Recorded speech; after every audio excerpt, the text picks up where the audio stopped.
Welcome, everyone. I'm Rob Booker. I'm joined by Scott Welsh and Rob Wilson. Later on in the broadcast, we'll probably be joined by Jennifer as well.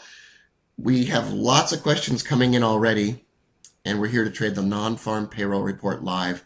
You could follow us on Twitter at Rob Booker, at Joe_Trader, at Gentho3. Scott, what's your Twitter account? Well, I haven't, as you know, I haven't really started tweeting yet, but I think it's swelsh66. It's probably some porn star. No, I don't think it is. We get lots of questions during the non-farm payroll report webinar. When the webinar's over, we close the panel and all the questions go away. If you ask a question on Twitter, we'll get to it later in the day, no matter how long it takes us, and you'll get your question answered. So follow us on Twitter. I've been mentioning this quite a lot lately. You can download TweetDeck, and you can follow us on Twitter. Any question you ask will be there on my TweetDeck panel forever. So I'll be able to answer it even later and after the fact. Jolene asks, where do I get the NFP number? Where do I get the NFP number once it's released? Everyone, why don't you go ahead and answer that question for us. Tell us where you get the number. Most people, Jolene, get the number from Canadian business television or American business television like CNBC. That's where 90% of the people get the number right after it comes out. Cheryl says Forex Factory. That's a really quick place. ForexFactory.com will be a really quick place. If you follow someone like Kathy Line, she's very quick, and also Boris, right? Yeah. Also, you can follow Boris at FX Flow on Twitter or Ashraf Ladi at A Ladi. Yeah. Boris will be talking. He'd have that tweeted almost before I can bring up a news reel to find it. Not that I care about the bloody number, but you know, I think that's the other answer to the question. Why would you want to know? Because the market is going to do what it's going to do anyway. Yeah, if the number's good, the market's going to go wild. If the number's bad, the market's going to go wild. And pretty much that's how it goes. Rob Wilson, let's get ourselves set up for the trading today. Remember, if you ask a question, try to ask it on Twitter. And the reason that is once this webinar is over, I'm not going to see your question anymore, and we're going to get 150 questions during this webinar. And when the webinar is over, I'm going to close it down, and I won't see your question anymore. So please don't. I'm not joking. I'm not joking. I'm serious. No, I'm kind of joking. Please ask your question on Twitter. This is a shameless request for you to follow me and ask your questions on Twitter so that I can answer you. And if I don't want to answer you on Twitter, I can engage in witty banter with you instead. Joe Trader is Rob Wilson.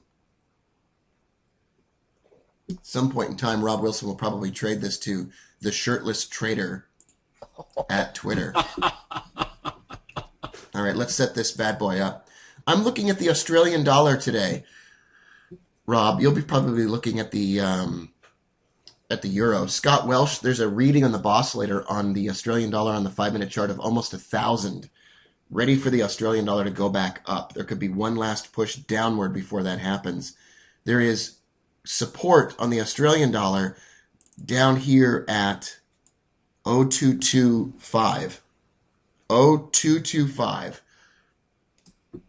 And I'd be shocked and awed if we didn't get all the way down there after the report was released. There is resistance at 0300 even, the round number. Let's look at a 5-minute chart and I'll show you what I'm looking at. Isn't it interesting, Rob, how the euro and the Aussie dollar are both triple bottoming right now? Right. I mean, there's a neckline of the head and shoulders, essentially, on all three of them. Right. Think about it. If you saw a person with 3 bottoms, what would be the first thing you thought? That's kind of strange. Something big's happening. Right? Yeah. Those are the thoughts that would go through your mind. Rob, I'm just going to dive away for a minute. I'll be back. No problem. So, Scott, with the Bosslator reading of over 1,000 on the Australian dollar, US dollar 5-minute chart, tell me what that means. If the 800 period simple moving average is above and the Bosslator reading is about 1,000, what do we got? Well, it's definitely due for a trip back to fair value. 500 is a lot. 750 is fantastic. 1,000 and above mean that it's been away for just statistically way too long, and we're Right. looking for a buy trade at some point, preferably off that support there. Right. So a buy trade off the support at the bottom, or if it starts to launch upwards, passes through the cloud, the dark colored cloud right here in the 0260, 0270 area, if it can pass through those levels and be on its way toward the 800, that might be a really nice way to trade it. Yeah, you could take probably a lower probability trade, maybe up to the cloud, and then I would love to get in through the cloud. I think that'd be awesome. Right. Now, we could also have a situation, Scott, where for the first time this year we begin to trend, and we could fall down below today's lows right here after the report is released. If that's the case, we are easily and immediately going to find ourselves at 0225. We're going to immediately find ourselves down in this area. It's right below, right in this area. Probably even down as far as the round number 0200. And we may get to these numbers before the report is even released. The reason that we would never trade before the report is to answer the question that was brought up just a moment ago. Why would I trade the NFP? Because it's risky. Well, here's the answer to that. We don't trade before the report is released, but after the economic report is out and the number is out, by waiting a bit and planning a trade, there are some spectacular opportunities, especially like there are today, because you'll see a lot of movement and you get a chance to trade with what I call a micro trend, or a really short-term 6 to 8 hour trend on a currency pair. So if you've got additional questions, bring them up. Will somebody have the euro-dollar chart up and running? Yes, absolutely. Someone asks us, do we have a Reuters terminal for news? Gossip goes that they send the number a minute ahead. That is absolutely untrue. It's a great question, but it's untrue. A Bloomberg terminal and a Reuters terminal do not send the number ahead. In fact, if they did, they would stop getting the number to send at all. You do get that number more quickly through a Reuters or Bloomberg terminal, but it's mere seconds, and it doesn't help with anything, Scott. I mean, knowing the number 1 second after it's released or 1 minute after it's released doesn't make a whole lot of difference to us. No, it won't make much of a difference, in especially a few seconds. Yeah, that's immaterial. You have to have your trade planned before all the nonsense happens. Right. John asks, where should you send questions about the Arizona rules, the Diamondback trade? We'll have a link up to ask questions about it in preparation for the webinar series within the next 48 hours, John. So you should send questions there if you're already signed up. Jim reminds us, if you are not availing yourself of the Rob Wilson market preview, which is open to everyone on TFL 365, then you are making a big mistake. Wilson, are you back? I'm back, mate. Well, thanks for that, Jim. That's great. I'm glad you're getting something out of it. Rob Wilson, why do you trade the euro around the non-farm payroll report? Give us a. I'm going to make you the presenter as you respond to that question. Okay. Well, listen, you're always trading at a higher risk of loss around the NFP, but we have to bear in mind that news, while we might not care what the news is what gives the market that shot in the arm, that energy. So, and we can do something with that energy. So it's the energy that we're after. It doesn't matter, or certainly doesn't matter to me as a short-term trader where that energy drives it, but it can. It just, the bulls and bears come out to play in industrial quantities, and you get movement. So that sets up patterns. You get a harsh light shone on mass psychology, on the psychology of the crowd, and if you're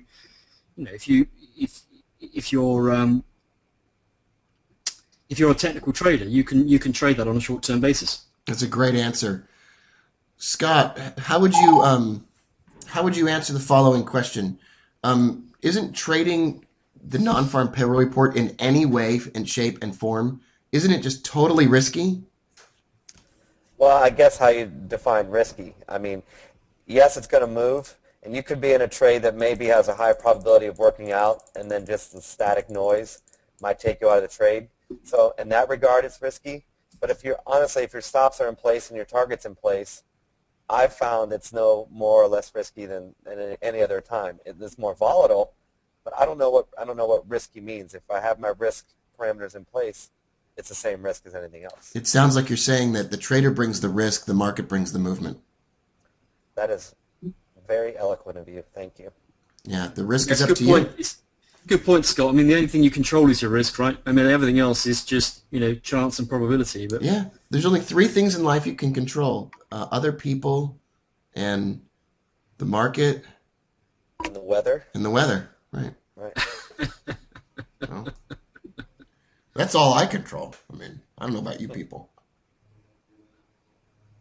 Take us through, Rob, a view of where you see support and resistance on the euro right now. Okay. Well, I'm on the 5-minute chart, but I'm going to come up to the 15. And already, I know the 15 is going to look fairly busy for you there. But essentially, below price, I see support at 131.20, which has been tapped 3 times. I know we spiked through it once, and so I see further support at the bottom of that spike at 130.95. We can see that broadly price has tried to trend up, and that's to be understood really, because if you come up in scale, you see that this major trend channel here was broken on Wednesday of this week. However, we've had a sort of a measured move down to 131.20, and it's turned price back 3 times. It's not inconceivable that price will come right back up and test this descending support line. It's not inconceivable that it will drop into another symmetrical channel and drop all the way to 30.50 either. Absolutely, and you can see there, if I come back down in scale, that we've been trending down overnight to retest this 131.20 level. I think that the NFP will have a go at that. I think I'd be very surprised if the number spikes from where we are right now. I think it's at least coming down to here. But if the bulls are going to defend 131.20, they need to get their act together. They need to start soon. And 131.20 or even 131 might be the level that they defend from. So there's the channel. If we see a spike out of this channel, which then falters at 131, down here, 131, 131, 130.95, then it's then I want to trade that and take a punt on a retest of the other side of the channel up here at 131.40 at the moment. Just bear with me, Rob. Just going to shut a window. Yeah, that's no problem. I'm going to switch to make myself the presenter. Scott, I'd love to have a look at your charts in just a moment as well. You might not have something that you're going to trade immediately or whatnot, but here we're looking at the Australian dollar, US dollar. Each one of us is going to look at the economic report and the movement after the report a little bit differently, but we're all going to follow the same principle that we don't risk any more on a non-farm payroll report day, and we don't change our plan or adjust things in any way, shape, or form. What I'm looking at right now is the 5-minute Australian dollar, US dollar. I've got the 30-period exponential moving average. I'd love to wait 5 to 10 candles after the report is released to wait for a trend to emerge on the Australian dollar, US dollar, and then trade together with that trend off of a bounce from the 30-period exponential moving average. It's called microeconomic trend trading, and it follows a trend created after the release of an economic report. Those trends last for between 6 and 12 hours. It can even last into the session that goes into Sunday. The other thing that I'm looking at right now is a move above the dark cloud on the Australian dollar, US dollar 5-minute chart for a move up to the 800-period simple moving average on this 5-minute chart. And Scott, maybe you could take over the discussion at this point and tell us more about and remind us again what is happening with reference to the Boscillator on the Australian dollar 5-minute chart. Well, Boscillator readings are just statistics based on when it comes back to quote-unquote fair value. And we use the 800 simple moving average as fair value. In other words, basically the equilibrium of that specific instrument. And as we know, everything has to revert back to the mean. Everything has to come back to equilibrium. So we're looking for a point where it's just been crazy for far too long, and we need to get back to equilibrium or fair value. 500 bars away, you can start looking for trades back to equilibrium. That's a pretty long time.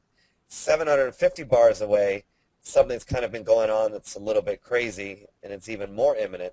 But 1,000 plus means that we've been in some sort of an extreme situation, and we're really, really due for a bounce back. So in this particular circumstance, we've been away for 1,000, and not only that, that statistic means it's going to come back to fair value, but we've also got a lot of space there on that chart, which means that it's got a long way to go to get back to fair value, which means we can take a chunk of that, whether it be a little chunk or a big chunk. But it's going to get back up to that 800, and probably sometime soon. So I'd love to start planning a trade and try to get a chunk of that space that you see right now on your chart. That's spectacular. I really appreciate that description. Someone asks, why don't we trade the dollar-yen following the non-farm payroll report? Well, there's no reason that you can't trade the dollar-yen after the release of this economic report. If the dollar-yen is a currency pair that you're familiar with, you've had a lot of experience with, that you enjoy trading, and that you do well at. You should trade what you're best at, and especially after the release of an economic report, you should focus on what you're best at, and you should definitely avoid what you're no good at all. Right now, the dollar-yen is essentially going sideways. It's in a ranging market near the 800-period simple moving average. I have no trade that I really like a lot on the dollar-yen. A sell trade on the dollar-yen is kind of problematic because you've always got the possibility that the Ministry of Finance in Japan, the government agency responsible for intervention, is going to not appreciate selling pressure on this currency pair. And they're going to fight movement downward on this pair, thus making it kind of difficult to go short the dollar on this pair because you've got the battle of the low-yielding currencies. Two nations with safe haven currencies competing against each other to fall. Well, that doesn't make for a really quick fall in this currency pair. The way the dollar-yen tanks really quickly is when there's a major catastrophe, economically speaking, in the market, and that risk goes off in a very big way. A major bank failure, heaven forbid, a terrorist event, those types of things. And then there's no restraints on the falling of this pair. Otherwise, you don't get a move that's as large if the dollar sells off. So I don't focus on it because they're both low-yielding currencies. It's the battle of the zero interest rate currencies. There's no differential here. So you see a ranging market where it goes sideways because nobody wants to hold this pair south because they're afraid of intervention. And nobody wants to hold this pair as it goes up because there's no interest payments on it.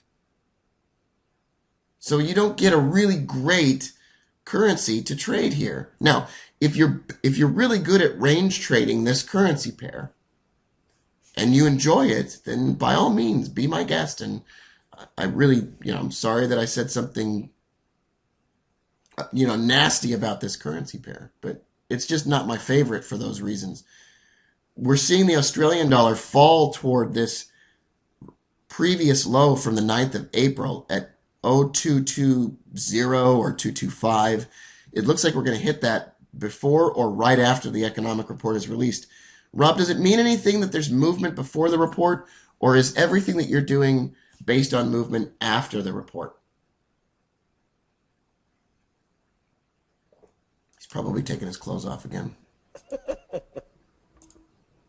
He said he was shutting a window. Yeah, I'm here, mate. I'm looking quite carefully at movement before, and the euro is doing the same thing. She's at 131.30 at the moment, and I'm looking very carefully at this 131.20 area. I'd love the bottom of this channel to hold. Yeah, me too. I think that we may spike through it, but 10 bars after that spike, if we started to stall at 130.95, then that for me will be a signal to long, particularly since on the 5-minute chart I'm showing signs of, can you see the signs of this regular divergence here? Yeah, right.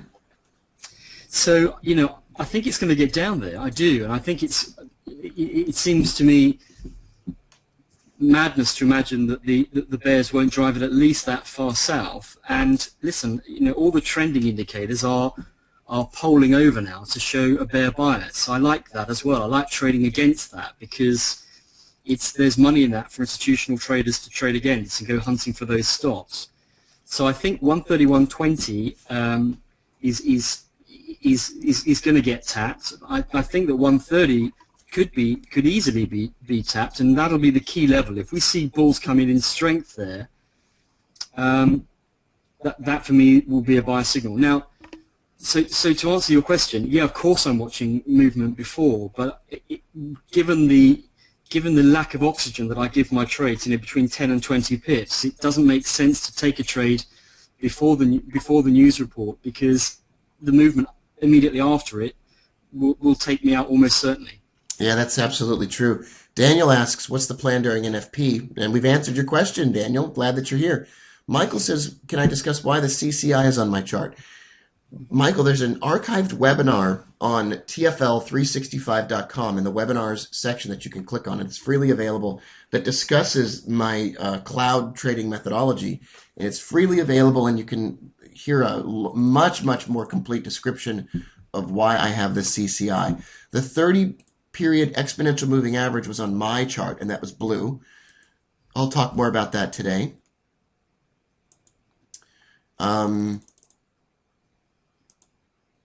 Yeah, I don't have the. I tend not to put moving averages on my trading chart, but they are available to me via an MT4 feed, which I have up on the second screen. So they're available. But how long does it take? How long does it take for the spreads to get back to normal after NFP? 5 minutes? About 5 minutes. Yeah. Great. Is Joe Trader the author of 5 Bullets? Yes, Rob Wilson is the author of 5 Bullets. And they want to know what your website address is, Rob. What's the website? It's joe-trader.com. But we're just in the process of updating that now, Rob. So that will change. You can also go to TFL365.com and click on Bullet Trading. Yeah, almost everything I do at the moment, Mike, is through TFL. I am a TFL bitch. And I'm the biggest TFL bitch in the world. Scott, exactly. Can we look at your chart? Absolutely, we can. Let's take a look at Scott's charts as well. Thoughts on the euro pound? We'll be happy to look at that after the economic report is released. I'll get that set up and ready so that after the report is released, we can take a look at that as well, Dean. Here's Scott's charts, everyone. These are trade station charts, my personal choice. And I'm actually in a trade right now. I'm not in a trade live. I did not trade. This is just my robot trading this morning. Full disclosure is I made a lot of money last month in my accounts, and I'm testing something new, so I'm not trading again until Monday. But this is an actual trade that is being taken. It just doesn't have real money behind it at the moment. But what I'm looking to do is take trend trades on the euro-dollar 1-minute chart. I'm looking to go with the trend, and we just talked about the Aussie dollar and how this is fair value, meaning the 800 simple moving average, and how if it's been away from fair value a long time, we want to trade it back to equilibrium. Well, that begs the question, what happened in that period to get to that 1,000 bars? What's going on in the meantime for it to get extended and then come back? Well, clearly, if we're trading back to fair value, it has to get away from fair value in the first place, and that's what this system does. It trades with the trend, away from the 800 simple moving average, early in a move, right when it leaves fair value, and I try to take some pips and then maybe plan a counter trend trade later. What are your Bollinger Band settings? Just the regular, 20, 2 and 2. Great. Someone asked if they're the Stark bands, and I was wondering maybe if you'd gotten those from Tony Stark. I think Tony Stark did design them, but no, they came from my These are the Tony Stark bands? They might be. Jason Belcher asks, how much of an effect does the NFP have on the S&P 500? And the answer to that is it has a red level effect with a slight rainbow coloring hue. The answer is we don't follow the S&P 500 as closely as we do the currency markets. But let's say this, Jason. There's a huge effect. The S&P 500 is gigantically affected by the non-farm payroll report. It is a giant effect, and it lasts for the rest of the day's trading in the S&P. So on the open of the stock market today, the market will either be significantly up or down based on the release of that report. And we'll switch over and look at some S&P 500 charts on tradingview.com. And you can see the effect that it has. But it definitely will have an effect. The market will certainly move. Stocks will move based on the non-farm payroll report. Someone asked what the blue line is, the moving average on my chart. That's the 30-period exponential moving average, and I use it for trading microeconomic trends. If the Australian dollar, US dollar moves down after the release of this report and then rises back up to retest the 30-period exponential moving average, I'll sell it. If it rises up after the release of the report and then travels back down after, I'll buy it with the trend. So it helps me to trade a microeconomic trend, a 1 day's trend on a currency pair. We've done this now several times in a non-farm payroll report webinar, and the trades will come later on in the day after we're even concluded with the webinar, but they have been successful in, I'm pretty sure, just about every single case. The Laughing Buddha wants to say hello. The Laughing Buddha. That's awesome. Great. Jason's up 100 pips on a short trade. Well, if you're in the S&Ps right now and you're up 100 ticks, you're probably going to go retire on the beach somewhere. Well, he's probably up a lot more than that now. Jolene says, I wish MT4 would have a direct deal button to open and close positions. There's too much lag time. Actually, when poking around the web last night, Jolene, I think I found an expert advisor for MetaTrader that will do that. So we'll watch my charts for the release of the economic report, Rob, and then we'll switch over to you about 2 minutes after the report comes out, and we'll give you some time, some private time to assess what's going on and get ready. And it should be out now or soon. Remember, we're looking for the Australian dollar in particular to drop to the 0225 number either before or after the report is released. There's a lot of pent-up something in the market right now.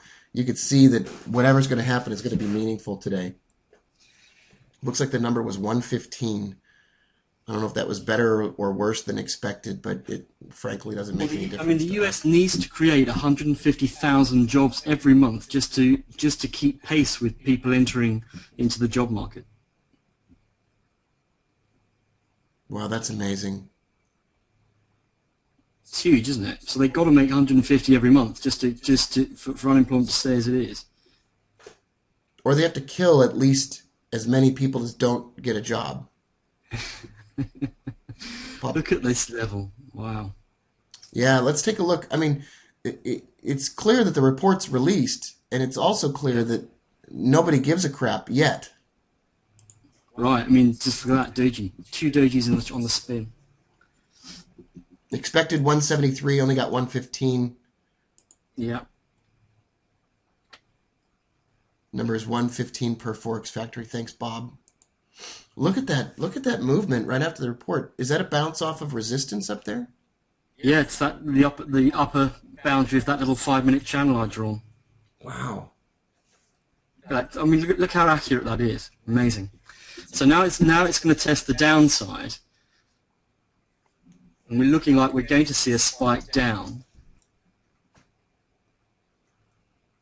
So the market's reacting to this. I always find it interesting to phrase it in terms of risk and not risk. The market's viewing this as a risk-off situation where we didn't get a number that we liked, and so we're going to sell off risk. So you probably see you see the euro dollar dropping.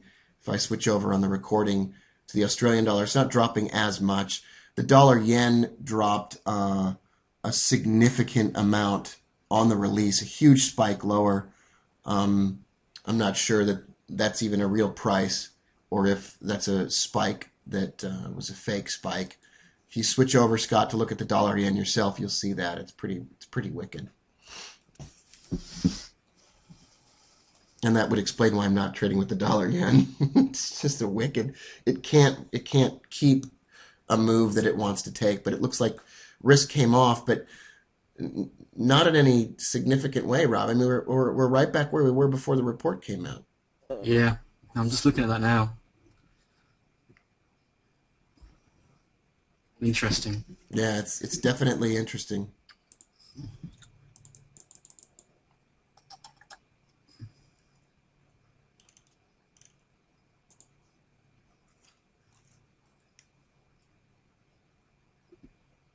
And there was always going to be a scrap today because I think that institutions have been waiting for this number since we had the break of that 4-hour rising support channel. Yeah. You know, is this going to be a major trend reversal or not? Yeah, a lot of people I talked to this week said that they believed that the non-farm payroll report was going to provide the direction the market needed so badly to break out of its range. Yeah, that's ridiculous. Yeah. I mean, the non-farm payroll report at this point it has the conviction of a bowl of wet shredded wheat. Right. It's an empty bag of chips.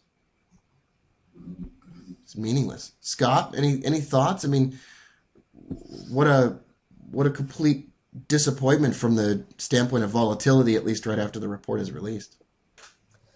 Yeah, not a lot. I mean, it spiked up and down, and it looks like kind of an impressive spike, but that's really not very many pips at all. Yeah. For a spike, I mean, you could get a spike 50, 70, 100 pips, and that's really only a handful of pips. So, you know, yes, if they would it just went up and down, but if they would just interview everyone that didn't get a job in April, we could like have a question and answer session that might provide some volatility. Here's the dollar yen on my MetaTrader charts. I'm not sure that was a true spike, but you see that, Rob? You see that, Scott? I do, yeah. Yeah, I looked at it on my chart. It wasn't that pronounced, but yeah. Yeah, so this is a bad spike. This is a bad price. It didn't really exist. But it gives you an idea of why I don't like as much the dollar yen after the release of this report. It's frenetic and complicated, and it didn't even provide a reasonable price. And you probably would have been executed on a trade, and even if you didn't put one in there, it probably would have put one in there for you. We did drop down to our support level on the Australian dollar, and now we're trying to rise back up. Scott and I mentioned at the beginning of this webinar that the Bosslator reading on the Australian dollar US dollar 5-minute chart has reached 800. It's an early warning sign that the Australian dollar wants to return to the 800 period simple moving average up here. We talked about a buy trade above the dark cloud at 0265, and we also talked about the microeconomic trend where we wait for the pair to rise above this 30-period exponential moving average following the release of the report, and then come back down to touch it and thus execute a trade later on. And that usually occurs 25 minutes to 50 minutes after the release of the economic report. So there's no trading after the report is released, but really about 30 minutes to an hour after the release of the report, if we retest this 30-period exponential moving average, it could be a reason to go long. And Scott, you and I already have enough evidence to show us that we'd like to go long. We'd like to buy this pair on the Bosslator reading of about 1,000. Yeah, definitely. If we have a little micro trade to go along with our long-term, go back to a fair value trade, that would be fantastic. Yeah, that would be perfect. Wilson, I'm going to come back over to you as the presenter and take a look at these almost stationary Euro charts. Right. We're just stuck in the middle of the channel. You know, we've there was a potential buy trade here, but the spread was too wide. I mean, this does look like I said. You know, the bears are defending that level 131. Sorry, right. The bulls are defending 131.20 because they know that if that gives, then we could move quickly. Do the bullet traders wait for it to rise up a bit then to prove that that's happening, and then wait for a drop or divergence to get in? Right. Yeah.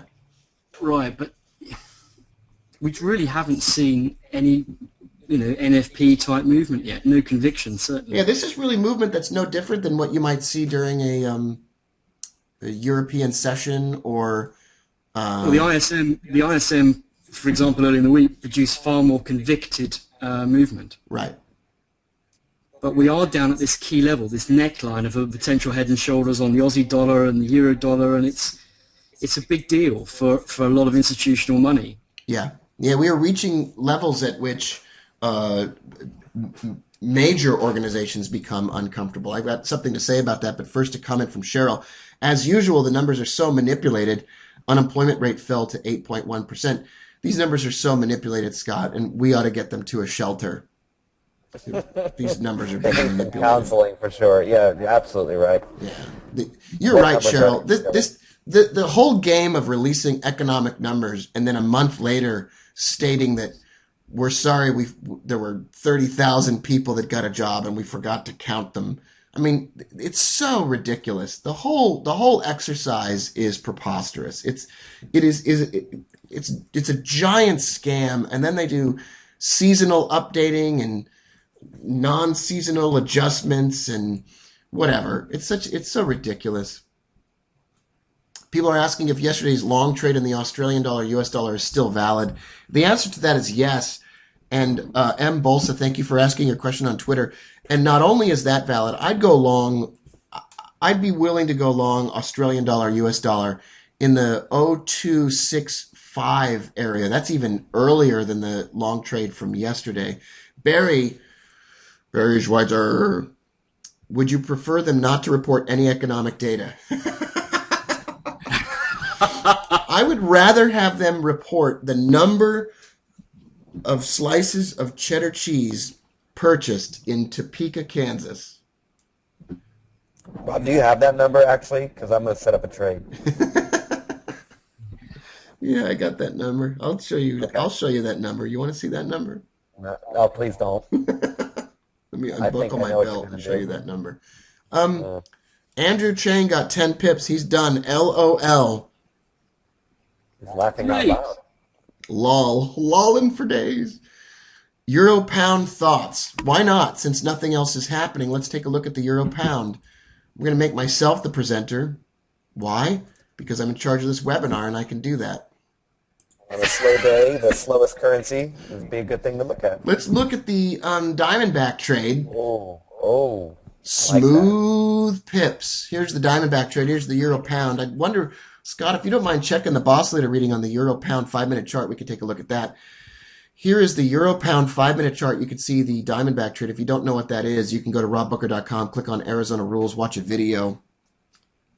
Please contain your excitement. And this is the euro pound. It's definitely trending down. You've got the 170 period exponential moving average below the 800. And at every moment in time where we get bearish divergence in the midst of this downward trend, I'm interested in selling the crap out of the pair. And those areas already happened. So there is no additional trade right now. Now, if these candles go from blue to red right in this area, for me, that's a continuation of the bearish trend, and I'd be enthusiastic about selling that pair. If you look at that pair on the Ichimoku grunge methodology, the euro pound 5-minute chart's done what it needs to do. It's hit the 800 period simple moving average. It's below the dark cloud, and a move below the lows of the day, below 81 even, could take us down further. You could even get much more short term, although I don't know why you would do that on this pair. And you could take a break below the light colored cloud down at 8110, 8105, and there you have it. Rob, it just hit the 800 on mine as it shows there, so I have no reading on the euro pound. So maybe the market has figured out the reports are just crap. That's Dave from Pittsburgh. Thanks, Dave. That's great. I love it. Economic report is just crap. Cheryl continues on her Ron Paul campaign. Tell me how you fall short of expected added jobs by 60K, not even enough to take care of added jobs through population growth, and yet unemployment rate falls. Only way is to say a lot of unemployment will no longer be counted. Stupid manipulation. Cheryl is absolutely right. And if you listen, Cheryl, you were going to be on the right side of history, and there's no question that the entire process of tabulating these numbers is preposterous. The whole game is rigged to show some completely irrelevant information. It's totally irrelevant. It's absolutely meaningless. Nobody gives a rip. It's absolutely, it's a meaningless number. It's absolutely true. They're trying to make Obama look good for re-election. Nobody needs to make Obama look good, Cheryl. Now that's where I disagree. The man looks good without the NFP numbers. Put the NFP numbers next to him, he looks smooth. Put him away, he looks smooth. Period. Done. All right. Bob Price says, it really does seem we get more moves lately with the Thursday job numbers before NFP. That's actually an interesting concept. Rob, there was movement yesterday, was there not? There was, yeah. And you had a nice Absolutely. trading session yesterday.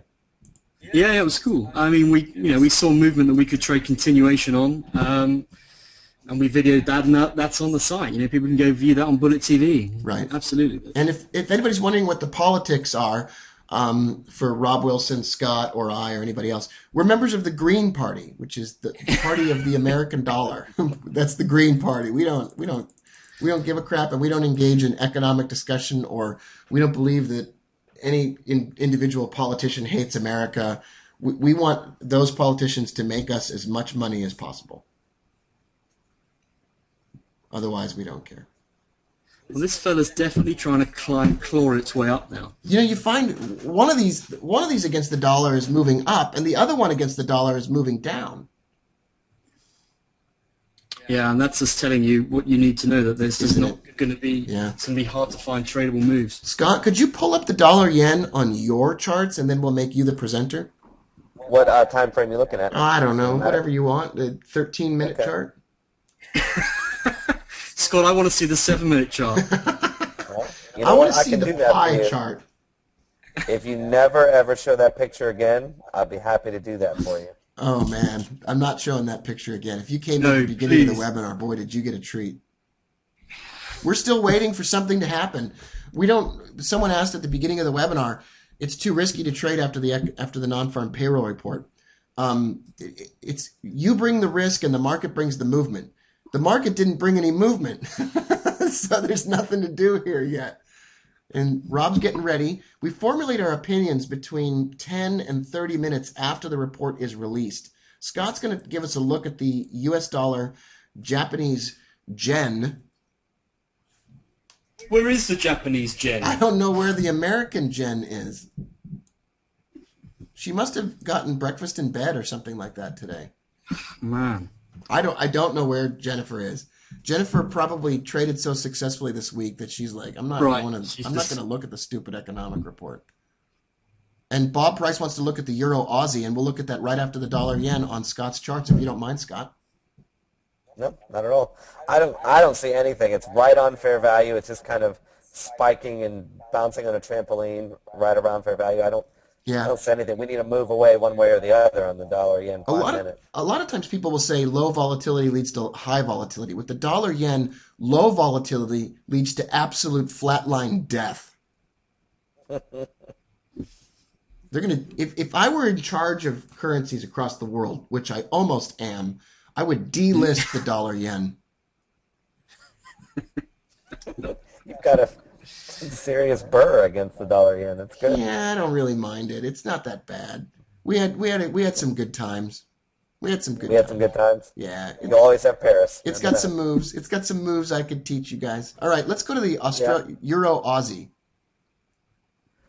Euro Aussie. If you want to see a boring pair, look at the Euro Swiss after. That pair is ridiculous. It's got a daily range of like 6.5 pips. When the Euro Swiss breaks out of that range, Rob Wilson, it is going to move at least 12 pips. It's going to be amazing. It's going to be amazing. And I'm not just bragging. The Euro Swiss will move 30 pips, and the Swiss National Bank, they will all poop in their pants. They'll be, oh my gosh, the volatility is too much. Well, I don't know. Just don't know. Euro Aussie. Look at that. That's actually a Euro Aussie 5 minute chart. Definitely be looking for a trend trade going with the trend. Yeah. We're only, as opposed to the Aussie dollar, which has been away for a long time, this has only been away for 200 bars, which is prime trend trading turf. I look for a bounce off the Bollinger Band at the bottom, looking for it to shoot it upward. And after the touch of the Bollinger Band, I look for a PSAR change, which would be right here. So I would have been, if I were trading the Euro Aussie, I'd be in this trade right on this bar, and I'd be up a couple pips. Yeah, that's awesome. You know, this is actually the best pair that we've looked at so far today. Yeah, It's a trend continuation trade, which the Euro Aussie does quite a good job at. It's not great for counter trend trading. It can frustrate the ever loving crap out of you. But for trend trading, the Euro Aussie is quite nice, in fact. And a retest perhaps of the 2820 area, 2830 area, just a drop back, for example, that could be really nice. That's a previous support and resistance area and a move with the trend. Bob Price, thanks for the suggestion to take a look at that pair. It's nice to look at Hey guys, something that knows what it likes. what's the Aussie US doing at the moment? Yeah, let's take a look at that. If you want to pull that up, Scott, you could switch over to the Australian dollar, US dollar. It needed to drop. We talked about that to a level around 0225 or 020. And you see my Euro dollar, that's my entry price, the blue line. It hasn't really done anything. That might be a Wilson type of trade there. It's downward, but nothing going on there. And the Australian dollar is dropping. It dropped through the lows of the day. We talked about that. We talked about a drop and a sell through the lows of the day down to at least 0200 even. And that's definitely a possibility. The market is finally, this is why I wait 25 to 50 minutes after the release of the economic report and then trade with the trend that emerged. And that's what is happening right now. We may see risk off, and there's no reason why this can't continue with the trend. It's just a little bit slow. Jason saying Australian dollar is starting to get its dancing shoes on. Cheryl says it's dropping like crazy now. Somehow I just don't see. Maybe not so crazy, but it's dropping. It's nice to be. Thank you, Cheryl, for letting us know it's dropping. It's dropping more like mildly insane, but not crazy. Yeah.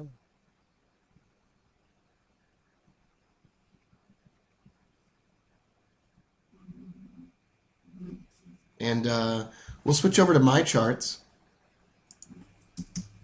And I'll show you a little bit how I might set something up following the release of the report. So we are dropping here on the 5-minute chart. A retest of the 30-period exponential moving average up here would be what I'm looking for in order to sell it. I've waited the requisite 5 to 10 candles almost after the release of the report, and now I want to see a retest of this level for a sell trade. Now, in every instance after the economic report is released, the non-farm payroll report, in all of these webinars that we've done, I've waited for that, and that's been a fairly consistently profitable method for me, trading after the release of the report. It just takes a while for the trade to set up, and for people that like action, it's kind of frustrating because I don't do anything until like way after the report is released. But that's where the entry is going to be, and that's where my setup would be. If you look at the Diamondback trade from the Arizona rules, we can switch over to the Australian dollar, and oh, look at that. yeah, it just keeps going divergent down here, and it keeps providing entries on bearish divergence here with the trend. I mean, it had one right up in this area. That's not bad. Yeah, that's not bad at all. It's really nice. Rob, can I make you the presenter? Can we take a look at your Euro chart? Yeah, sure. And we've got our fourth musketeer here with us now. Ah. How are you, fourth musketeer? She's not talking. Mic off. She's not talking. She's like, shut up. Is that titanium? Is that what it is? Good morning. Well, there you are. Hey, fella. All of the men are coming you back said- into the webinar. Oh, you said 5 a.m. Sorry. You know, leave it to the long-term trader to show up late for the short-term economic trading Wait, webinar. Jen's going to tell us now that she's already taken 5 trades and they've all taken exactly. profit. No, this isn't a webinar with someone else we know. This is not a... Well, actually, let me check. No. In a moment, Jennifer, we'll take a look at your charts. Everyone, Jennifer Thornburg is here, and if you want to ask her a question, you can do it inside the webinar questions panel, or you can ask her a question at Gentho3 on Twitter. We showed you the link at the very beginning of the webinar. Everybody, go ahead and follow her or ask a question or give her a hard time since she got up late and couldn't come to the webinar. Absolutely, that's right. Rob, let's on a serious note, take us through what you're looking at.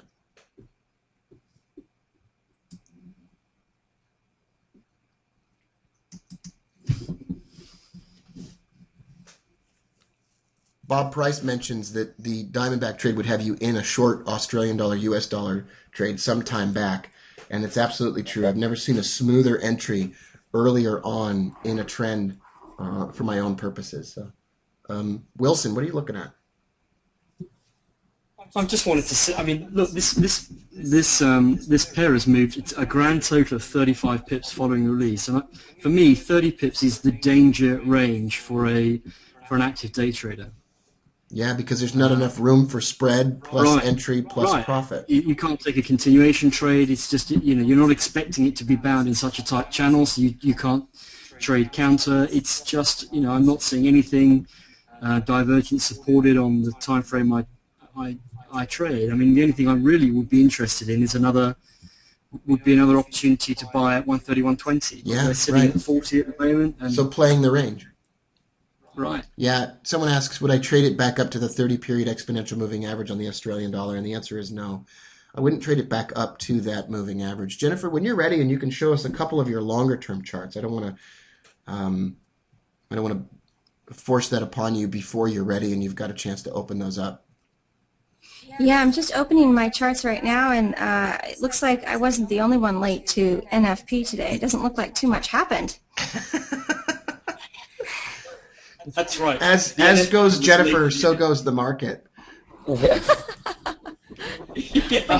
Thanks a lot, Jen. If only you got your ass out of bed a little quicker, we might have had some action. I know. Last you NFP, might Jennifer have. got up and did Darn calisthenics and aerobics early in the morning, probably, and that. So the market's kind of chilled out, and hey. Yeah, just be calm, breathe in through your nose. There's probably an empty bottle of Bacardi near Jennifer's bed. I wore a special NFP bell, right? You did not see it, Jennifer, did you? No. Trade this sucker, and it's killed it. I'm going to pause the recording for a moment here. All right, there you go. There you go. Did you see that, Jennifer? You didn't. It's Totally good, not paying Jen. attention. That's hilarious. Oh, Well, you have dear. to take a look later on, I guess. What if they had an NFP and nobody came, says Bob. That's hilarious. Today, the United States, a subsidiary of Google, announced that the NFP would no longer be released on Friday.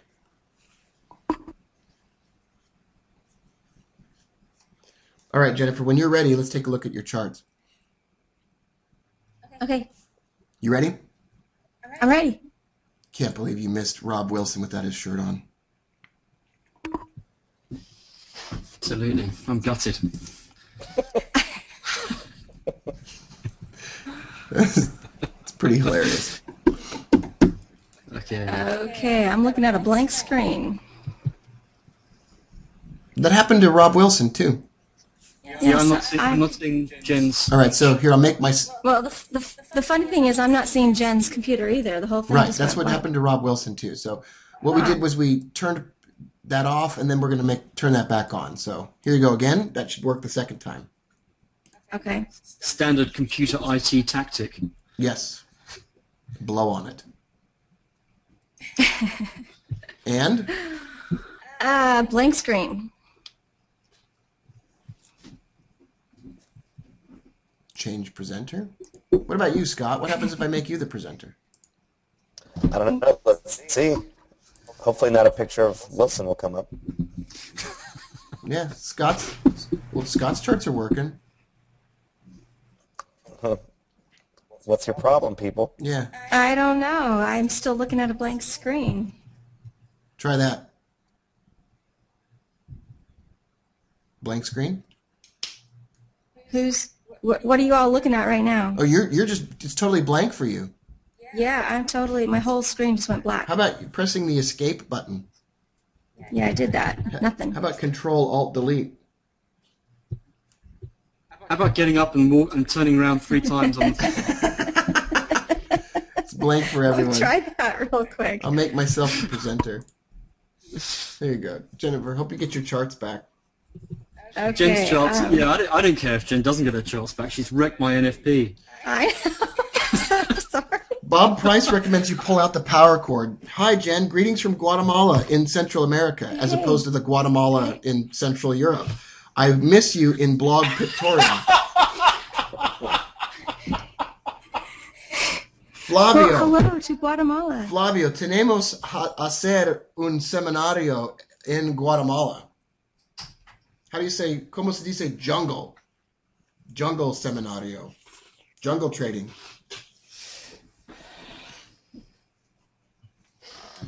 Take a look at my charts again. And as you can see, Bob Price mentioned something pretty cool. The Diamondback trade, which you can learn if you go to robbooker.com, click on Arizona Rules, and then watch a video, produced a sell trade on the Australian dollar, US dollar, earlier at about, I'd say 0240. Right in this area here, which makes me happy. Doesn't make me sad. And as you can see, the Australian dollar is struggling to get up off the floor now. There is some movement and direction in the Australian dollar for sure. It's just hitting that support that we talked about at the very beginning of the webinar, down at 0224, 0220. That's previous support from April 9th. Jennifer, you think are your charts back? Is your computer on? Now her sound is off too. Wow. Yeah, She's probably done the whole thing. Yeah, she probably has done the whole thing. It's all off. She's taken the advice and unplugged at the wall. Yeah. She's going to release her own non-farm payroll report number. How about you, Wilson? Let's take a look at your charts. It's 6 a.m. Pacific time, 9 a.m. Eastern time. Nothing happened. No. Do you wish you did anything differently? No, a non-trade is a trade. You know? Ah. How many pips did you make on your non-trade? None. That's right.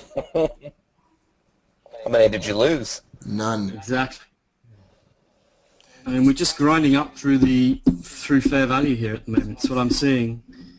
So it turns out that the Bulls are winning, right? They defended 130-120 just like we thought they might. We couldn't trade it because the spread was too high, and we really, we're now grinding up.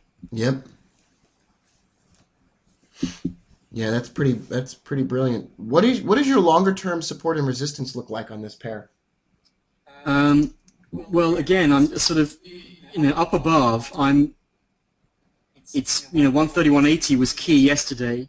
That was defended by the bears, but on a longer term basis, we haven't really tested the highs up above 132, and I think that's game on now. Yeah. I think that if this momentum slowly builds, then that's a possibility. So risk off, but then risk on, then maybe risk off, but then maybe risk on again. Yeah, I think. Well, I mean, this will go down in history as another day where the euro failed to decide. Yeah, isn't that the theme of the European Economic Union as a whole right now? That with respect to debt or anything else, no decision is going to be made proactively. The decision it's going to end up that the decision is made for them. Someone else is going to decide the direction of the euro. Now. And that's because the problem is too big for this very loose coalition to achieve any sort of cohesion. Nobody's in charge, right? Right. It's like this webinar. Yeah. A little bit. Jennifer says she lost the audio and I do want to look at her charts today. So everybody, this webinar is too big to fail, so it's not over yet. We're going to come back in a moment, so don't go anywhere, and we're going to get Jennifer's charts back up.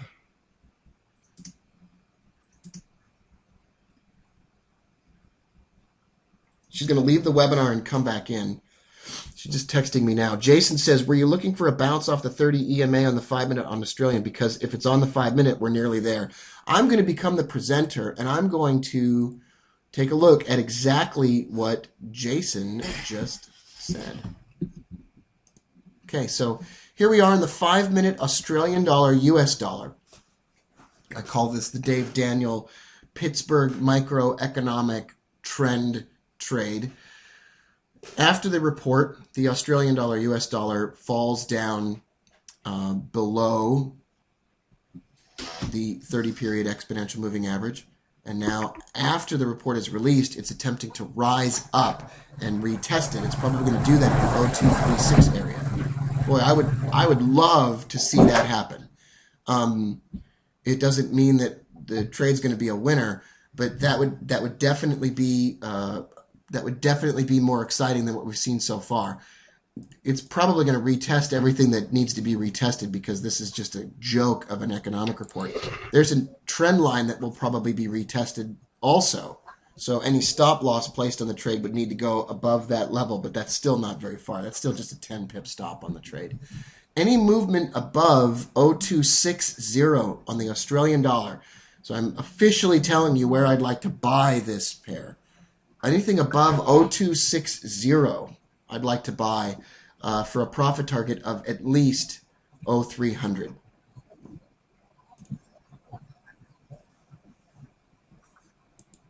And I'm not sure if Jennifer can hear us. Scott, can you hear us? Yeah, I can hear you fine. Excellent.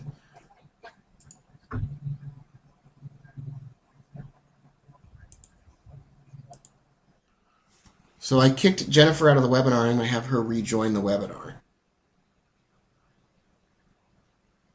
And we could look at her chart too.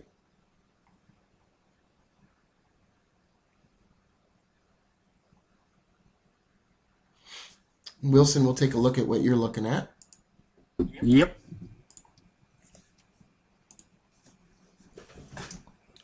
So in other webinars related to the non-farm payroll report, you got the same lack of movement, but it wasn't as enjoyable. Just remember that. Well, you can see I've just taken a short here at this, at this resistance level here. Right. We've had a bit of reaction off that, but I'll keep the stop quite tight here. If this trend continues, then it's going to cost me, I don't know, 3 or 4 pips. But it's the only, it's given the lack of movement, it's really the only trend. It's only the only trade available. Let me ask you a question. How many trades do you take a day at a maximum? 5, I would imagine, I guess. Sounds good. Jennifer, you back? Yes, I'm back. Can you hear me? Yeah. And Wilson just took a short trade on the euro. He's looking for his requisite normal 10 to 15 pips on the profit target and about a 10 pip stop on this trade. He took a bounce off of that white level of resistance on the chart. And you also like there was a touch of divergence. Yeah, it just didn't motor through, did it? It didn't. I was expecting this level here to be the catalyst or something. Now it's now challenging the upper boundary of a 5-minute sort of descending trend channel. Right. If it can get through there, the next level will be this little rising support line at 130, 137. We just have to see, Yeah, D.W. Thomas mentions that you shorted at yesterday's close. I don't know if you knew that. I think he's looking at Wednesday. Yeah. Well, he's probably Wednesday, in a different time zone. I took a trade late in the afternoon and I held it until mid-evening Eastern. Thomas is probably in a different time zone where it's still Thursday. So yesterday for him would be Wednesday. Okay. Okay. Does Scott have any trades going on? Scott? No, we're back at fair value. So for Scotty, he's, Yeah, he's Nirvana. Jennifer, let's try to make you a presenter and see what happens. Okay. Did we break your screen? I'm afraid you did. You're joking, really?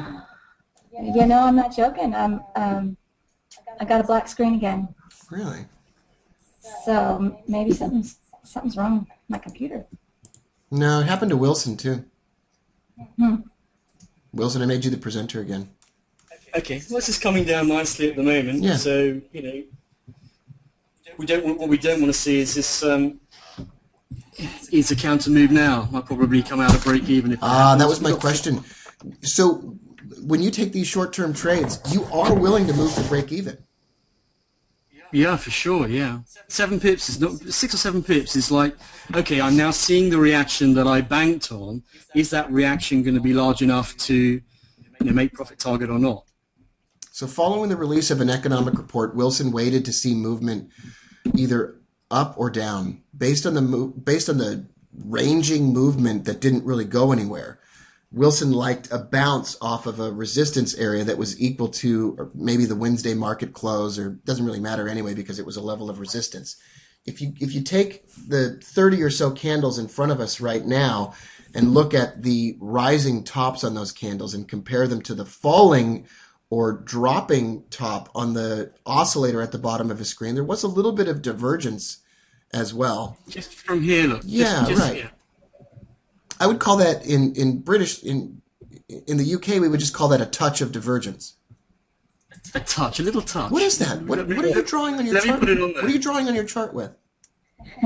Oh, that's my little secret for today. Uh-oh. Look see at that? him with his special little toys. Oh no, Wilson got his Oh pen out. gosh, here he goes. Look at that. Can you see what I'm getting at there, though? I just see this kind of, this thing, and I don't know. I just liked it, really. What is this drawing tool that you have? I'm not telling you yet. I might tell you later. Oh man! If you don't tell me, it's I'm going to show that picture of you without your shirt on again. Baby, that would be worth a lot of money one day. It's already worth a lot of money. Can you see that? It's just a touch. Yes. Unless you're looking, you miss it. Could you describe what divergence is for people who are newcomers to divergence? Yeah, sure. Basically, we're making higher highs here on price throughout this period, but this thing really is not, it's not killing it. The indicator isn't following price, and so we're following the indicator as an expression of the market's enthusiasm for that movement upward, which was not great. Correct. Not great net, Not great net, right. And I also like the fact that there's been a big effort to move this north, and it hasn't gone there. So I'm not saying this is going to hell. I'm just saying that there may be 10 pips in it, that's all. Yeah, what this means is that price is rising, but the indicator is falling.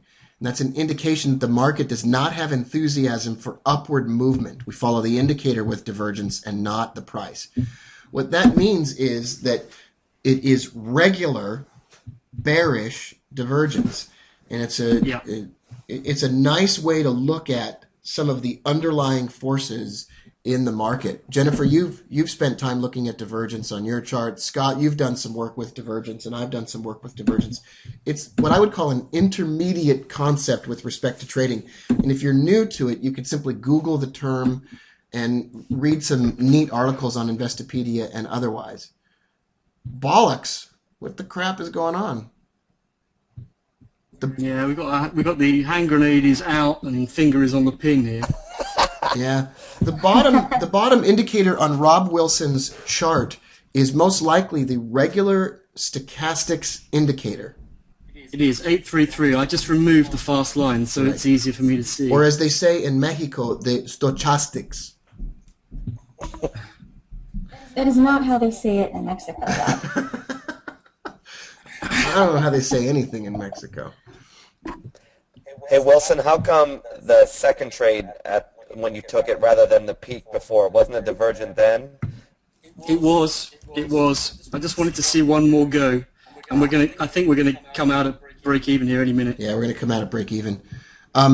Vincent says, so a quick question on divergence. So the price eventually follows the way of the indicator. Not every single time, but that's the point of divergence. That is the lesson of divergence here. Rob thanks you for describing what the indicator at the bottom of your screen is. And Jennifer, you're looking at longer-term 4-hour charts. We had a great time last month looking at your 4-hour charts. You kind of tore it up on the charts. We can't see your charts, but if you save an image and send it to me, I can pop it up on the screen here before we finish the webinar off. And you can send me maybe your favorite chart of the day, and I can put it up there. Okay, sure, I'll do that right now. Miles is saying, sell it again, Wilson. No, I'm still in. Still in. Fingers on the pin. They look good. But you know, if this doesn't blow through that top, I think, well, we'll see. Yeah. We'll see. What are one question for everyone here? We still got hundreds of people here in the webinar. About 213 people are still with us on the webinar. Tell us where you're joining us from. We'd love to hear where you are from when joining us on the webinar here. And if you don't feel like telling us where you're from, tell us what you're trading. Tell us your favorite pair to trade and where you're from. Texas, Austin, Texas. Hey, Allison, great to see you here. Bob, of course, nice to see you in Texas. Atlanta, Eurodollar, Montana. Hey, Jim, New Jersey, Philippines, trading XAU, gold, Poland, Croatia, Rio de Janeiro. Rob, man, Rio, Philippines, Colombia, Serbia, North Pole, Brisbane, Melbourne, Florida, Medellin, Toronto, French from Brooklyn, Singapore, Utah, Glasgow, Lincolnshire. Hi, Karen. Well said, Lincolnshire. Lincolnshire. Hello to the Hobbits. Isn't that where the Hobbits live? Germany. No, mate. Baltimore, Ireland, Houston, San Antonio, Texas. Lori. UAE. Nice. California, Santa Clara, Oklahoma. Jeremy, trading US dollar, Swiss franc. Lithuania.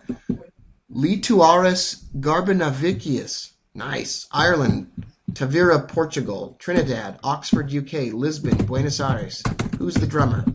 DC, Sunshine Coast, Australia. Fairport. Hey, San Antonio. Exotic, Nebraska. Joanne Garvey. Welcome, Joanne. Hey, did you miss out Oxford, UK? I think you did, and you shouldn't have. Oh, that's prejudiced. Hey, Yorkshire, the Texas of England. The Texas of England. Malaysia, Egypt, Yorkshire pudding, the Texas of England, Jamaica. Oh, Wilson, look at that. And Anthony is joining us from the lounge room. Is that the champagne room? The VIP champagne room. Anthony's trading in style.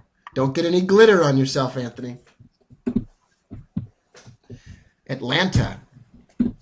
Sydney, Australia. Trade any major pair off the 4-hour based on relative strength.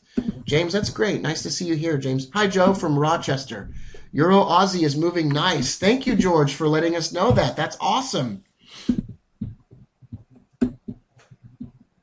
And Jennifer. Hey. Anything happening over on your 4-hour charts? Yep, I'm making you a couple charts. I'm going to have them emailed to you in just about 1 more minute. Okay, that's great.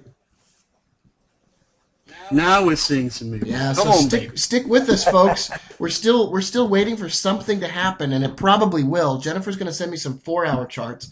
I'll show them on my screen, and then she'll talk about them. So that ought to work. George mentions that the Euro Aussie's moving nicely. I will pull up my charts for the Euro Aussie and the Australian dollar, and we'll look at those. Give me just a moment to do that. Show my screen, and there's my screen. The Australian dollar is dropping. Scott and I are not surprised. We are in a downward trend, but we are excited and enthusiastic about the possibility that it could move upward within the next 2 or 3 trading sessions and retest 0300. Yeah, it's almost on 0200 on my charts. Randy just about there. Randy from Norway, thank you for being here. Says he's trading too much. We'll look at the Euro Aussie for a moment. Look at that. That's a nice move. We talked about that trend trade. We talked about, maybe a continuation move. It probably didn't fall down to reach our entry that we talked about. But what a nice move in the Euro Aussie. It won't be the last time that we get a chance to trade that. Scott, we could definitely have a chance to trade that. It can still fall back and give an entry, so there's no reason that won't happen. Yeah, but it did set up for a textbook trend trade. Absolutely it did. If you're wondering why the Euro Aussie is moving upward, this is the reason. The Euro dollar is falling and the Australian dollar is falling. But the Australian dollar is falling faster than the Euro dollar. So the Euro is stronger than the Aussie. Remember, those two pairs are both falling. But if the Euro falls not as fast or as far, then the Euro will be viewed as stronger than the Aussie. And then you get the Euro Aussie moving upward. It's kind of interesting to think of it in those terms. The Euro Aussie is simply the Euro dollar multiplied by the Aussie dollar.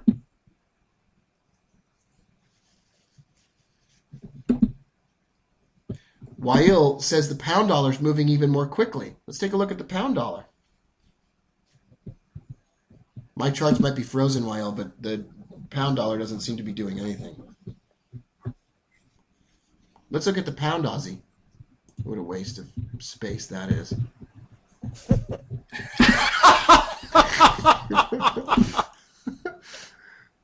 No, let's look at the pound South African rand. That's moving. I bet the spread on this pair is 200 pips. Pound South African rand. So what we like to encourage you to do is trade something like this at the end of an economic report. Dollar CAD is moving nicely. Let's take a look at that. Another currency pair for those of you that enjoy a little touch of crack cocaine in the morning.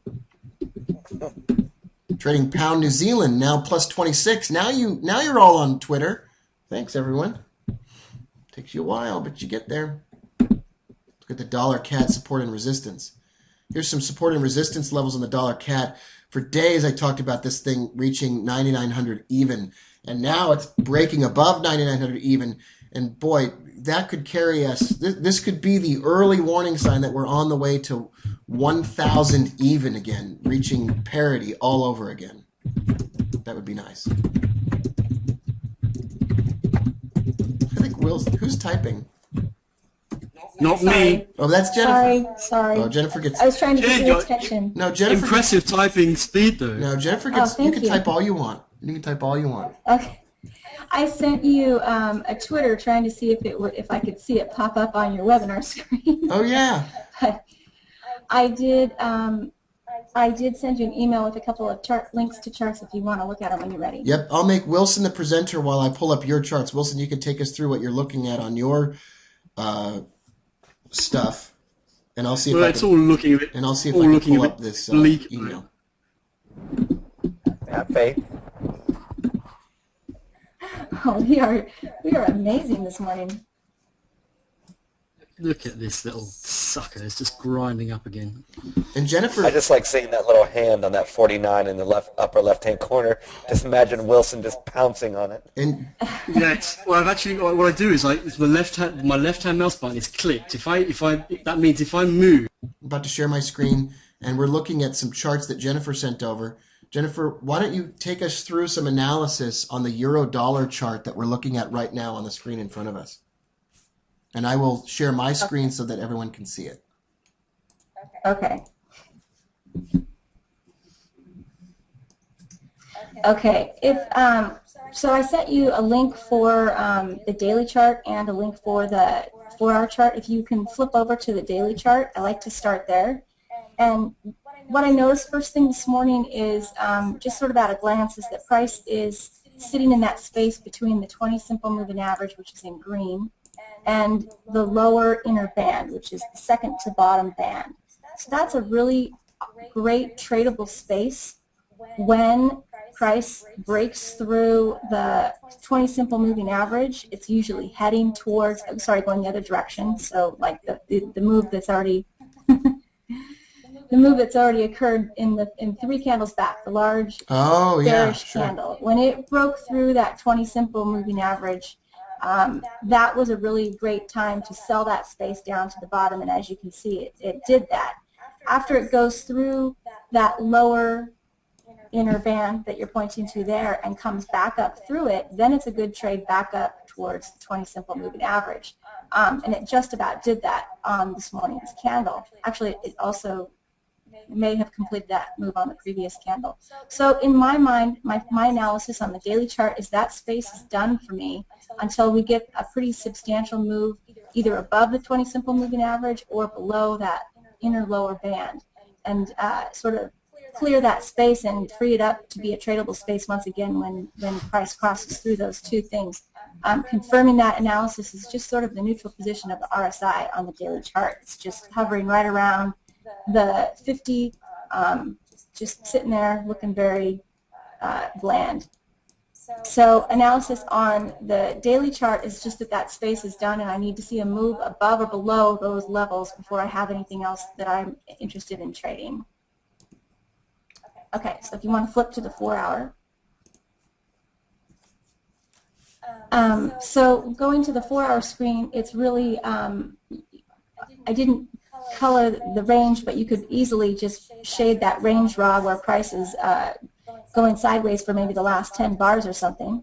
And exactly. So above or below that range, and I could set up a potential trade. There's not a whole lot of space, and it is Friday, so this probably won't happen before the weekend for me now that the show is over here with the NFP.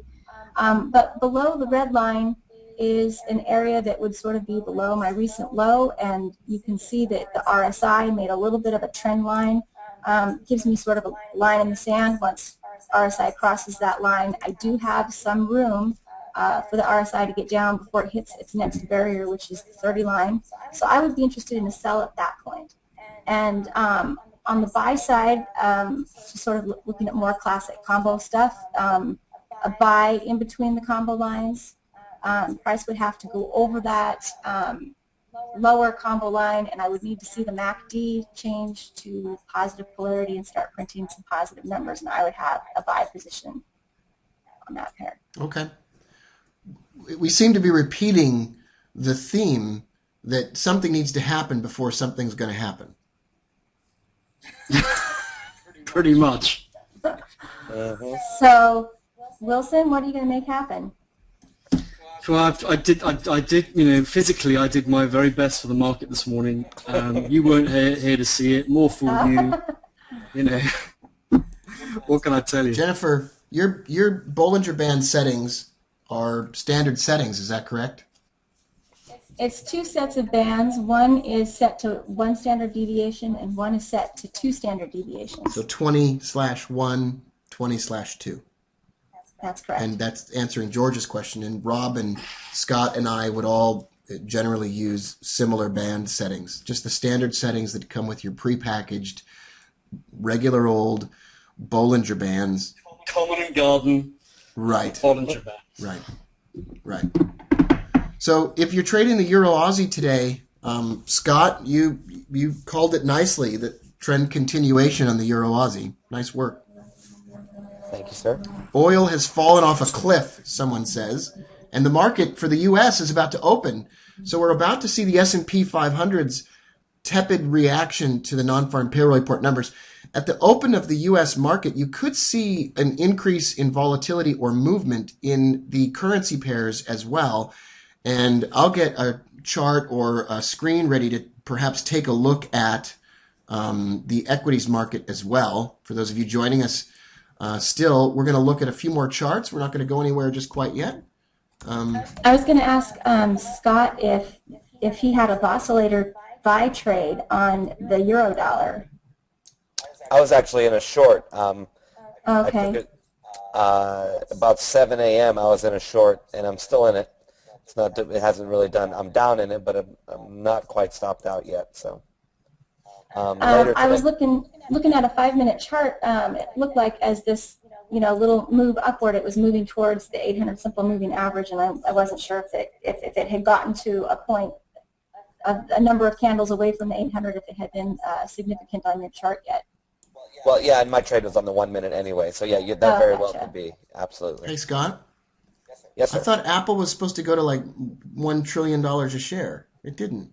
No, that was, I read an analyst report this week, and it was $5,000,000,004,000,000. Yeah, I right. think it was. Everybody got all excited after, what was it that happened? They announced Their sales were really good, I think, the new on Apple something. toilet, the iPod. The Apple toilet. I don't know. Yeah, I have 6. It's Oh yeah, great. they had those I, they had that Blockbuster earnings report where they said that every child in Africa will be given an iPad, but they won't have clean drinking water. That's isn't that called the iSit the iSit. with a silent H? And I stand. I stand. Anyway, moving on swiftly. Swiftly is not a term I would associate with the market today.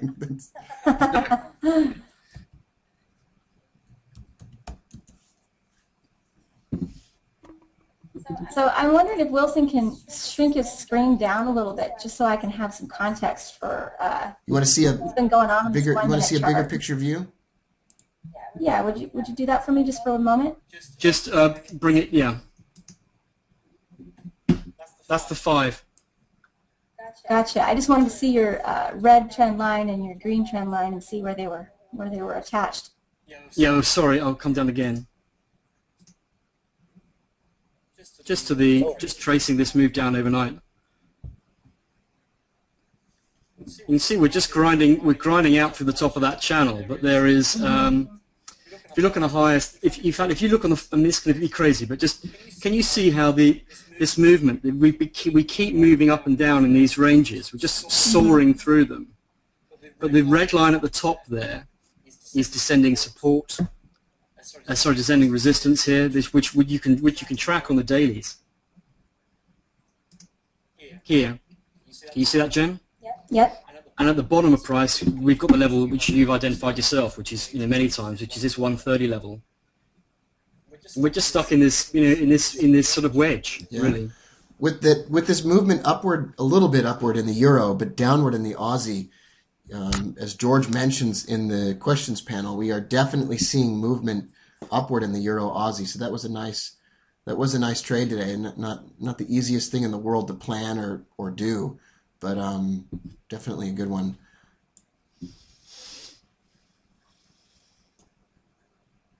So the equities market's just open, right? Yeah, equities market's just open. It looks like I'm looking on my screen on the recording. It says the SPY opens at 138.54, down 0.5%. Like I said, a tepid reaction. It's not a significant reaction. Apparently, nobody cares. It's not a holiday or anything, is it? Isn't there a holiday coming up in Europe? I'm not sure. Yes, May 1st. Yeah, May the 1st, Taurus. And then this one. Well, tomorrow's Cinco de Mayo. Do you think what effect does that have on volatility, Scott? Monday. It makes it next Monday. very sleepy in the mornings, I think. Yeah, Yeah, Monday's next a Monday, holiday apparently. in the UK. Right. That's our May Day holiday. And is that a military holiday? It's a bank holiday. Mm. So the UK equities markets won't be trading that day. The rest of Europe took it on Tuesday this week, didn't they? I wonder if everybody's starting to drink or whatever it is they do for a 4-day weekend. We're getting some movement here. Yeah. Take a quick look at the... It's going right up to the 800 simple moving average on the 5-minute euro chart, euro dollar. I'll look at that on the recording. It is on the way there, definitely. The Australian dollar is not on the way there. The Australian dollar is not doing anything. So you get the Euro Aussie is definitely the mover of the day. Wow, look at that. Yeah, it just pegged the 800 on the 5-minute chart. Great. Yeah. I have a question for Wilson on this trade. Obviously, it's going a little bit against him there with the spike. We're going to get, boom, any minute it's going to get taken. But when you went short and it went a little bit in your direction, then it went and retested, then it went a little bit more in your direction, do you have a time limit either in your head or in your trading where this trade is just taking too long, I'm going to take it out? Do you do that ever? Yeah, I do. I did it I took a trade in the afternoon, US afternoon, and that didn't, it just didn't move. I think I took about 8 pips out of it after about 4 hours. No, really. Yeah. So it's grinding up, and it's looking for me like 130, 180 is on. Yeah, that's the level. So I've got a little bit of resistance here at 131.65, which is may save us, but we'll see. It's right at the level of one of my combo lines on the 4-hour chart, and it's likely to find some resistance at that level. Yeah, well, my stop is literally just above that. Yeah, I'm looking at that combo line at 131, possibly 65 or so. Is that around where it is? Correct. Yeah. I'm looking at that line, Jennifer, on the screen, on my screen that's being recorded, even though the webinar screen is showing Wilson's screen. Oh, okay. Yeah, so it's hitting right against that line, and the idea with the trade setup that I'm looking at is that it should find a barrier there. And the RSI also is just approaching the 50 line, and that should also be a barrier. If it breaks through that barrier, there should be enough momentum to get a 20 or 30 pip buy trade at that point. Also, MACD is right at the 0 line too. So if it did break over that line, that's quite a few things that are lining up together on my 4-hour chart for a buy trade. My guess at this point is that it will not be able to get over that barrier. Right. Yeah. Well, I hope not. I know, I'm pulling for you, Wilson. Our friend, we have at least three bullet traders in our webinar today. Bullet traders are traders that trade live with Rob Wilson every day. You can get more information about that at tfl365.com, then click on bullet trading. Meng is a bullet trader in Singapore and mentions that she just took the euro long 31.50 to 31.65 for her 15. Oh, well done, Meng. Yeah, well That's done. great. Well done. Good job, Meng. Here we go. This could be you going long here, Jen. Yeah, we've definitely got the euro rising up above from a Ichimoku grunge perspective here. We've got the euro rising up above the dark cloud here and now hitting the CCI 225 for a first time. This is following an economic release. If you're long the euro right now, as a discussion of the cloud methodology, this is not the time to get out of the trade, but it certainly is the time to move the stop loss to break even and perhaps take a little bit of the profit off the table. So if you were to have gone long on the euro above the dark cloud, then you've got the first target of the CCI reaching 225 hit right now. You're following an economic report here, an economic release. So now's not the time to exit that trade. This is not the moment to dump that trade. You want to go to 31.80 at least, but there are other levels of resistance even higher, and you could go for the round number 32 even, and there's other support and resistance that we could look at right here on a euro dollar chart if I can pull it up quickly enough. Well, 131.80 for me is pretty key. Yeah, 31.80 is definitely key. There's a whole lot going on there on the 4-hour chart. There's a 30-period moving average. There's the top of the dark cloud on the euro chart. 32.72 is a level of resistance. It's hard to imagine the market getting all the way there. It's easy to imagine the market getting to 31.77, 31.80. It's easy to see that. The euro Aussie is probably now at $1 billion per share. Scott's the winner of the day. It reaches the round number 29. The 5-minute trend was Yay, king. Scott. Hooray. Hooray.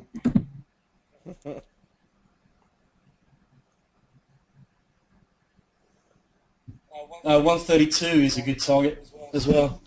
We get a mention on Twitter from Forex Saint. Euro pound is moving nicely as well. It's not as much of a mover, but each pip is worth more because it's the euro pound, and each pip is worth more than any. It's probably 1.5 times the unit value of a euro dollar trade, and so that's a pretty nice movement. Euro Aussie, once again, Euro Aussie's the move of the day. What's the soup of the day? It's the soup du jour. Soup du jour. Yeah. And there you have it. So if you're long the euro, you could let us know that. And we've been on the webinar for quite some time now, so we're going to wrap this bad boy up. Wilson, a brief mention of one trade doesn't work, you pop in and you give it another crack on another attempt at you let the market teach you what's happening. Right, baby, I'm looking long now, so I'll probably go in at a bigger size. So the first trade is only ever a pilot, and we'll now be looking, for any sign of hidden bullish divergence or anything against 131.65, and we'll have another crack at that. Absolutely. That's great. Jennifer shared her plan on her combo trading charts. Scott's automated methodology is just simply waiting for something to happen. And as discussed on the Australian dollar, I wait for a retest of the 30-period exponential moving average for a sell trade on the Aussie. And that will wrap up and conclude a non-farm payroll report that was decidedly indecisive. I'm Rob Booker on behalf of Rob Wilson, who you can find at tfl365.com. Click on Bullet Traders. And Scott Welsh, who you can find at bossilator.com, BOSSILATOR, bossilator.com. And Jennifer, who you can find at jennifer.bz. On behalf of all of my friends here, thank you for joining us in the webinar today. Have a great weekend, everyone. If you're in the UK, enjoy your holiday weekend. Hope you have a relaxing time. And we'll try to make the next non-farm payroll report move a lot farther and a lot faster. Well, we need to get Jen out of bed, don't we? We do. I mean, that's the thing. I know. You guys all need to call me if I'm late. I'm so sorry. Call me if I'm late. Have a great morning and afternoon and evening, everyone. Thanks for being here.